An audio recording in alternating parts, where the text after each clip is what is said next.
자고 일어났더니 내 통장 잔고가 사실상 휴지 조각이 되어 있다면 어떨까요? 이건 공포 영화가 아닙니다. 국가 부도까지 남은 시간 단 7일, 1997년 대한민국이 마주했던 실제 기록입니다. 모두가 피눈물을 흘리며 한강으로 향할 때 단 1%의 자산가들은 조용히 축배를 들며 강남의 빌딩들을 헐값에 쓸어 담고 있었습니다. 똑같은 위기 앞에서 누군가는 파산하고 누군가는 벼락부자가 된 이 잔인한 차이는 어디서 벌어진 걸까요? 오늘 이야기는 단순한 과거 회상이 아닙니다. 2025년 지금 97년의 망령이 다시 되살아나고 있는 이 시점에서 여러분의 자산을 지키고 나아가 부를 수십 배 이상 불려줄 유일한 생존 매뉴얼입니다. 끝까지 들으시면 후에 이동이 일어나는 골든타임을 잡는 법을 완벽히 가져가시게 될 겁니다. 경제의 이면을 파헤쳐 여러분의 자산을 지켜드리는 저는 똑똑한 경제학입니다. 오늘 우리가 다룰 주제는 한국 경제사에서 가장 아픈 손가락이자 동시에 가장 큰 기회였던 1997년 IMF 외환 위기입니다. 제가 오늘 이 이야기를 꺼낸 이유는 단순히 과거를 추억하기 위해서가 아니에요. 지금 우리 경제 지표들이 97년 직전의 상황과 너무나도 닮아 있기 때문입니다. 고금리, 고물가, 그리고 역대급 가계부채까지 역사는 형태를 바꿔 반복되거든요. 오늘 이야기를 통해 위기의 본질을 꿰뚫어보는 눈을 가지게 된다면 다음에 올 위기는 여러분에게 재앙이 아니라 인생을 바꿀 치트키가 될 겁니다. 이 영상 하나로 IMF 위기의 시작부터 끝, 그리고 살아남은 자들의 비밀 노트까지 전부 공개할 테니까요. 집중해주세요. 자, 위기의 시작 전부터 아주 세밀하게 짚어볼게요. 사실 1990년대 초반만 해도 대한민국은 정말 미친 듯한 성장을 구가하고 있었습니다. 1994년 성수대교 붕괴나 1995년 삼풍백화점 참사 같은 뼈아픈 사고들이 있었지만 경제 수치만큼은 장밋빛이었거든요. 1996년 대한민국은 선진국 클럽이라 불리는 OECD에 가입합니다. 사람들은 이제 우리도 선진국이라며 샴페인을 터뜨렸죠. 해외여행 자율화로 다들 해외로 나가 달러를 쓰고 대학생들은 어학연수를 가는 게 당연시되던 시절이었어요. 압구정동에는 오렌지족이라 불리는 화려한 소비층이 등장했고 거리에는 외제차들이 조금씩 늘어나기 시작했습니다. 하지만 이 화려한 파티의 이면에는 아주 치명적인 독이 퍼지고 있었습니다. 당시 우리 기업들의 경영 방식은 한마디로 덩치 키우기였습니다. 내 돈이 아니라 남의 돈, 즉 은행 대출을 끌어다가 문어발식으로 사업을 확장했죠. 부채 비율 500%, 1000%는 우스웠습니다. 은행들은 기업이 망할 리 없다는 대마불사의 믿음으로 돈을 쏟아부었습니다. 하지만 그 돈들은 대부분 단위 외채, 즉 곧 갚아야 할 외국 돈이었습니다. 겉으로는 번드르르한 공장을 짓고 계열사를 늘렸지만 사실은 살얼음판 위에서 춤을 추고 있었던 거죠. 그러던 1997년 1월 재계 순위 14위였던 한보철강이 부도가 납니다. 이게 모든 비극의 신호탄이었어요. 한보철강의 정태수 회장은 정관계에 엄청난 로비를 하며 은행 돈을 끌어다 썼는데 그 거대한 성이 무너지자 은행들이 패닉에 빠졌습니다. 저렇게 큰 기업도 망하네? 그럼 내 돈 빨리 돌려받아야지 하고 대출을 회수하기 시작한 거죠. 이때부터 도미노가 쓰러지기 시작합니다. 산미, 진로, 혜태, 그리고 한국 자동차 산업의 자존심이었던 기아자동차까지 줄줄이 쓰러졌어요. 하지만 당시 정부는 우리 경제의 기초 체력, 펀더멘털은 튼튼하다는 말만 앵무새처럼 반복했습니다. 위기는 항상 괜찮다는 안심 속에 찾아오거든요. 11월 초가 되자 상황은 걷잡을 수 없어졌습니다. 한국의 외환 보유고는 사실상 바닥을 드러냈습니다. 공식적으로는 수백억 달러가 있다고 했지만 실제 당장 꺼내 쓸 수 있는 돈은 고작 39억 달러 정도였습니다. 당시 우리나라 하루 외환 거래량을 생각하면 단 일주일도 못 버틸 돈이었죠. 우리 정부는 비밀리에 일본과 미국에 손을 벌렸지만 돌아온 대답은 냉담했습니다. IMF로 가라. 11월 16일 미셸 캉드시 IMF 총재가 극비리에 입국했습니다. 그는 마치 점령군처럼 당당하게 들어왔고 우리 장관들은 호텔 뒷문으로 숨어 들어와 그를 만나야 했습니다. 협상 테이블은 살벌했습니다. IMF는 돈을 빌려주는 대가로 한국 경제의 모든 것을 뜯어고치라고 요구했습니다. 금리를 30%까지 올리고 사람들을 마음대로 해고할 수 있게 법을 바꾸고 시장을 통째로 개방하라는 것이었죠. 결국 11월 21일 밤 대한민국은 항복 선언을 합니다. 그리고 다음 날부터 진짜 지옥문이 열렸습니다. 1달러에 800원 하던 환율이 순식간에 2,000원 선을 돌파했습니다. 내가 가진 원화의 가치가 앉은 자리에서 반 토막 이하로 떨어진 겁니다. 하지만 더 무서운 건 금리였습니다. 시중 금리가 30%까지 치솟았어요. 은행에서 1억 원을 빌렸다면 한 달 이자만 250만 원 넘게 내야 했던 시절입니다. 월급이 200만 원인데 이자가 250만 원인 상황 상상이 가시나요? 대다수 서민이 비명을 지르며 집을 내놓고 거리로 나앉을 때 일부 진짜 부자들은 조용히 움직이고 있었습니다. 그들은 무엇을 했을까요? 살아남은 자들의 첫 번째 비밀은 바로 달러라는 구명조끼였습니다. 이건 운이 좋아서가 아니에요. 철저한 데이터 분석의 결과였습니다. 당시 똑똑한 자산가들은 우리나라 기업들이 빌린 당위 외채의 규모를 주목했습니다. 갚아야 할 날짜는 다가오는데 나라에 달러가 없다는 건 결국 달러 가치가 폭등할 수밖에 없다는 아주 쉬운 산수 문제였거든요. 명동 사채 시장이나 강남의 큰 손들은 이미 1997년 중순부터 원화를 달러로 바꾸기 시작했습니다. 심지어 아파트를 담보로 대출을 받아서까지 달러를 샀어요. 미친 짓이라고 손가락질 받았지만 환율이 2,000원을 찍었을 때 그들의 자산은 아무것도 하지 않고도 2.5배가 됐습니다. 10억을 투자했다면 25억이 된 거죠. 그들은 여기서 멈추지 않았습니다. 환율이 꼭지점을 찍고 내려오기 시작하자 다시 달러를 팔아 원화로 바꾼 뒤 헐값에 나온 부동산 시장으로 눈을 돌렸습니다. 당시 강남의 분위기는 초상집 그 자체였습니다. 압구정 현대아파트나 대치동 은마아파트 같은 곳들이 매물로 쏟아져 나왔지만 사려는 사람이 아무도 없었죠. 나라가 망할지도 모른다는 공포 때문이었습니다. 하지만 달러로 자산을 불린 사람들은 차분했습니다. 그들은 부동산 중개업소가 아니라 법원 경매장으로 달려갔습니다. 감정가의 50%, 심지어 30%까지 떨어진 알짜배기 물건들을 현금으로 쓸어 담았습니다. 당시 2억 원대에 낙찰받았던 강남 아파트들이 지금은 수십억 원이 됐습니다. 위기 속에서 대중과 반대로 움직였던 그 짧은 선택이 한 가문의 3대를 책임질 부를 결정지은 겁니다. 자본의 생리는 이토록 냉혹합니다. 모두가 공포에 질려 던질 때 누군가는 그 위험을 감수하고 받아냈기 때문에 부의 재편이 일어난 것이죠. 기업들의 생사결에 대해서도 조금 더 깊이 들어가 볼까요? 당시 대우그룹의 몰락은 단순한 한 기업의 파산이 아니었습니다. 대마불사, 즉 큰 말은 죽지 않는다는 한국 경제의 굳건한 믿음이 뿌리째 뽑힌 사건이었죠. 김우중 회장의 세계 경영은 당시 모든 대학생의 꿈이자 희망이었어요. 하지만 그 화려한 겉모습 뒤에는 80조 원이라는 상상조차 할 수 없는 천문학적인 부채가 숨어 있었습니다. 대우는 당시 41개의 계열사와 396개의 해외 법인을 거느리고 있었어요. 빚을 내서 사업을 사고 그 사업을 담보로 또 다른 빚을 내는 구조였죠. 그런데 금리가 30%로 치솟자 이 구조는 순식간에 독이 되어 돌아왔습니다. 하루 이자만 해도 수백억 원씩 불어나는데 벌어들이는 돈으로는 이자조차 갚을 수 없는 좀비 기업이 된 거예요. 결국 1999년 재계 순위 4위의 대우그룹은 해체됩니다. 수만 명의 직원이 하루아침에 직장을 잃었고 대우차 공장이 있던 부평 일대는 눈물바다가 됐습니다. 당시 길거리로 쏟아져 나온 다음앤들이 작업복을 입고 울먹이던 모습은 지금도 많은 이들의 가슴에 한으로 남아 있습니다. 반면 삼성은 어땠을까요? 삼성도 위태롭긴 마찬가지였지만 그들은 1993년부터 이건희 회장이 외쳤던 신경영 선언을 통해 이미 체질 개선을 시작한 상태였습니다. 마누라와 자식 빼고 다 바꿔라는 그 유명한 말처럼 양 위주의 성장에서 질 위주의 성장으로 방향을 틀었던 거죠. 위기가 닥치자 삼성은 돈이 안 되는 사업 100여 개를 과감하게 정리했습니다. 핵심 인재들은 남기되 불필요한 비용은 단 1원까지도 줄이는 처절한 구조조정을 단행했죠. 이 과정에서 뼈를 깎는 고통이 따랐지만 결과적으로 삼성은 살아남았고 위기 이후 글로벌 IT 강자로 우뚝 설 수 있었습니다. 위기는 준비된 기업에게는 도약의 발판이었고 준비되지 않은 기업에게는 사형 선고였던 셈입니다. 자, 이제 우리 가슴을 뜨겁게 했던 금 모으기 운동의 이면을 한번 들여다보겠습니다. 1998년 1월부터 시작된 이 운동은 전 세계를 경악하게 했습니다. 아이의 돌반지, 결혼 예물, 돌아가신 부모님의 유품까지 기꺼이 내놓는 국민의 모습은 눈물겨운 애국심 그 자체였죠. 단 석 달 만에 350만 명이 참여했고 227톤의 금이 모였습니다. 가치로 따지면 약 21억 달러가 넘는 거금이었어요. 그런데 여기서 우리는 냉정한 경제적 진실을 마주해야 합니다. 당시 우리가 내놓은 금은 국제 시세보다 훨씬 저렴한 가격에 해외로 팔려 나갔습니다. 급하게 달러를 마련해야 했던 정부는 제값을 받지 못하고 금을 넘겼거든요. 국민은 나라를 살리겠다고 소중한 자산을 내놓았지만 그 혜택은 사실상 한국의 우량 자산을 헐값에 사들이던 외국계 투기 자본들에게 돌아간 측면이 큽니다. 실제로 론스타 같은 사모펀드들이 한국의 은행과 기업들을 헐값에 사서 나중에 수조 원의 차익을 남기고 떠난 먹튀 사건들을 기억하실 겁니다. 이것이 제가 여러분께 강조하고 싶은 포인트입니다.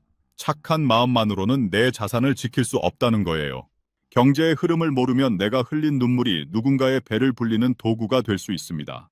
당시 금을 내놓는 대신 그 금으로 달러를 사거나 폭락한 주식을 샀던 사람들은 위기 이후 엄청난 부자가 됐습니다.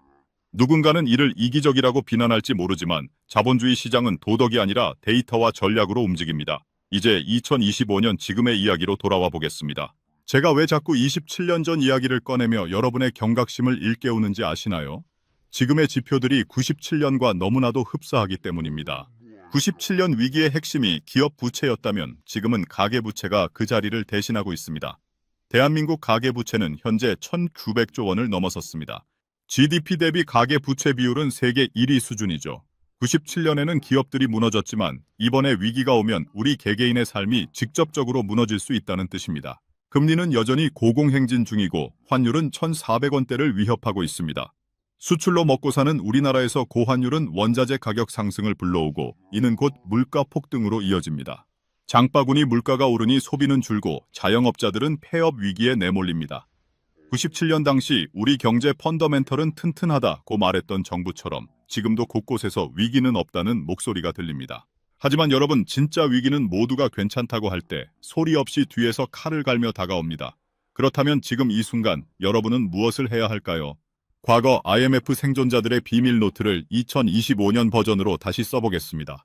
첫 번째 지침, 부채 다이어트를 지금 당장 시작하세요. 97년 금리 30% 시절에 가장 먼저 무너진 사람들은 빚을 내서 자산을 샀던 사람들입니다. 지금은 수익을 낼 때가 아니라 생존을 도모할 때입니다. 변동금리 대출은 고정금리로 갈아타거나 여유 자금이 있다면 대출 원금부터 갚으세요. 위기가 터졌을 때 나를 지켜주는 건 화려한 포트폴리오가 아니라 빚 없는 내 집과 현금입니다. 두 번째 지침, 달러의 가치에 주목하세요. 우리나라는 자원 빈국입니다.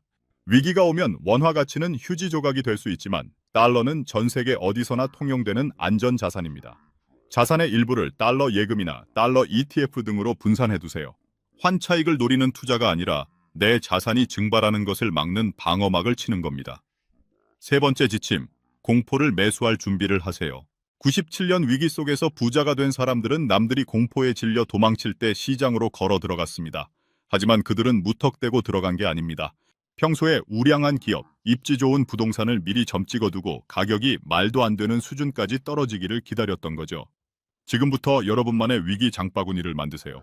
어떤 주식이 반토막이 나면 살 것인지, 어떤 지역의 아파트가 경매로 나오면 입찰할 것인지 구체적인 숫자로 계획을 세워두셔야 합니다. 여기에 더해 실제 당시 현장에 있었던 사람들의 생생한 증언을 토대로 한 Q&A 시간을 가져보겠습니다.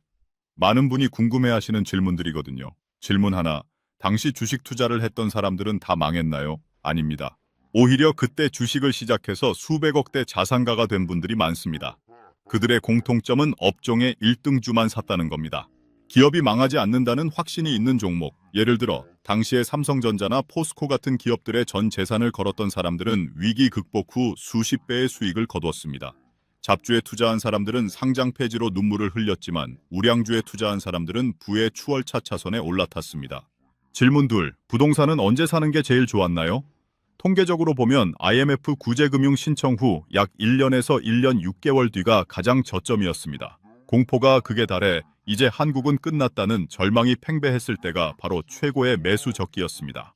지금도 마찬가지입니다. 언론에서 연일 경제 위기 기사가 쏟아지고 주변에서 곡소리가 날 때가 바로 여러분이 신발끈을 묶어야 할 때입니다. 질문 셋.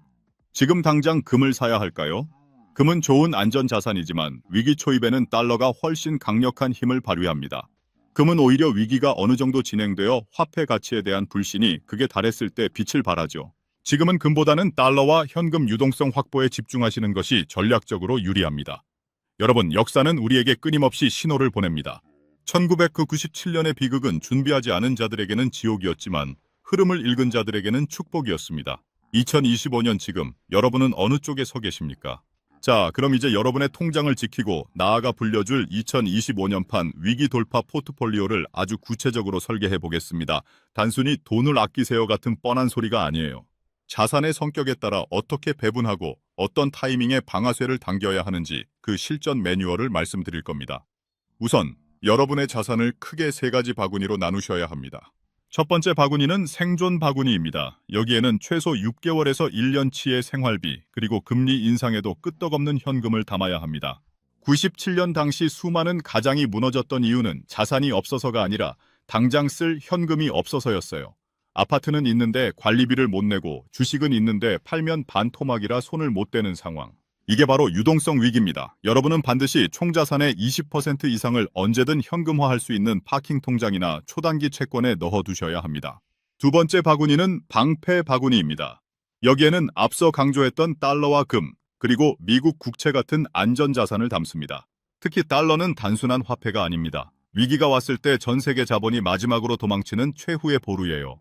97년에 환율이 2,000원까지 치솟았을 때 달러를 가졌던 사람들은 자산 가치를 보존한 수준이 아니라 남들보다 2.5배 더 부자가 되었습니다. 2025년 지금 환율이 1,400원대라고 해서 너무 비싼 거 아냐? 라고 생각하실 수 있습니다. 하지만 위기가 본격화되면 1,500원, 1,600원은 순식간입니다. 지금부터라도 매달 일정 금액을 달러로 환전하는 적립식 달러 매수를 시작하세요. 평소엔 보험료라 생각하고 위기 땐 이 달러가 여러분을 살릴 구명보트가 될 겁니다. 세 번째 바구니는 기회 바구니입니다. 여기가 바로 여러분을 진짜 부자로 만들어줄 핵심입니다. 이 바구니는 위기가 절정에 달했을 때 비로소 열립니다. 지금은 비워두거나 아주 적은 비중만 유지하세요. 그리고 공부하세요. 만약 코스피가 2,000선 아래로 깨진다면, 만약 강남 아파트가 직전 고점 대비 40% 이상 폭락한다면, 이런 구체적인 시나리오를 세워두고 그 지점에 도달했을 때 망설임 없이 생존 바구니와 방패 바구니의 돈을 이쪽으로 옮겨야 합니다. 여기서 살아남은 자들의 두 번째 비밀, 역발상 투자의 정수를 말씀드릴게요. 97년 위기 당시 누군가는 한국은 이제 끝났다며 이민을 준비할 때 진짜 고수들은 대한민국이라는 플랫폼은 망하지 않는다는 확신을 가졌습니다. 그들은 공포를 샀습니다. 여러분, 2025년에도 똑같은 현상이 벌어질 겁니다. 유튜브와 뉴스에서 연일 한국 경제 침몰, 제2의 IMF라며 자극적인 제목을 쏟아낼 때가 바로 여러분의 기회 바구니를 채울 골든타임입니다. 특히 이번 위기에서 주목해야 할 곳은 기술력 있는 강소기업과 핵심 입지의 부동산입니다. 위기는 체력이 약한 좀비 기업들을 솎아내고 살아남은 우량 기업들에게 시장 점유율을 몰아줍니다. 주식 투자자라면 위기 속에서도 현금 흐름이 견고하고 독점적 지위를 가진 기업을 미리 리스트업 해두세요. 부동산 투자자라면 평소엔 쳐다보지도 못했던 강남 3구, 마용성 같은 핵심지의 급매물을 눈여겨보셔야 합니다. 하락장에서는 좋은 입지일수록 가격 하방 경직성이 강하고 반등장에서는 가장 먼저 가장 높게 튀어오르기 때문입니다. 하지만 이 모든 전략보다 더 중요한 것이 있습니다. 바로 냉철한 멘탈입니다. 97년 위기 때 가장 안타까웠던 분들은 충분한 자산이 있었음에도 불구하고 공포를 이기지 못해 최저점에서 모든 것을 던져버린 분들입니다. 반대로 너무 일찍 바닥이라고 판단해서 전 재산을 몰빵했다가 추가 하락을 견디지 못하고 쓰러진 분들도 많았습니다. 위기의 파도는 여러분의 생각보다 훨씬 크고 길게 밀려올 수 있습니다. 그렇기에 우리는 분할 매수와 시간 조절이라는 도구를 써야 합니다. 한 번에 승부를 보려 하지 마세요. 시장이 주는 고통을 즐길 수 있을 만큼의 여유, 그 여유는 오직 철저한 준비와 공부에서 나옵니다. 이제 이야기를 정리하며 마지막으로 97년이 우리에게 남긴 가장 뼈아픈 교훈, 그리고 2025년을 살아가는 우리가 반드시 기억해야 할 한 문장을 전해드리려 합니다. 당시 수많은 국민이 나라가 우리를 지켜줄 것이라고 믿었습니다. 하지만 국가 부도라는 거대한 파도 앞에서 개인의 삶을 지켜준 것은 국가의 약속이 아니라 개인이 미리 준비해둔 자산과 지혜였습니다. 2025년 지금도 마찬가지입니다. 정치가 우리 경제를 살려줄 것이라는 기대, 대마불사의 신화가 계속될 것이라는 착각을 버려야 합니다. 경제는 냉혹한 숫자와 심리의 게임입니다. 내가 알지 못하면 내 자산은 누군가의 수익률로 전락할 뿐입니다. 오늘 제가 드린 이 긴 이야기가 여러분에게 막연한 공포가 아닌 명확한 희망의 설계도가 되었으면 좋겠습니다. IMF라는 단어는 누군가에게는 트라우마지만 준비된 여러분에게는 인생 역전의 기회라는 단어와 동의어가 될 것입니다. 자, 오늘 배운 내용을 바탕으로 지금 당장 실행할 세 줄 액션 가이드를 드립니다. 첫째, 내 가계부의 부채 비율을 점검하고 1년치 생활비를 현금화하세요. 둘째, 전체 자산의 10%를 오늘부터 달러로 바꾸기 시작하세요. 셋째, 시장이 폭락했을 때 내가 살 주식 종목과 부동산 리스트 5개를 지금 메모장에 적으세요. 이 세 가지만 하셔도 여러분은 이미 상위 5%의 생존자 그룹에 들어오신 겁니다. 역사는 반복됩니다. 하지만 그 역사를 대하는 나의 자세가 바뀐다면 결과는 완전히 달라질 수 있습니다. 1997년의 눈물이 2025년의 웃음으로 바뀌는 그날까지 저 대본 마스터가 여러분의 든든한 경제 파트너가 되어드리겠습니다. 오늘 영상이 여러분의 자산을 지키는 방패가 되었다면 구독과 좋아요로 응원해주세요.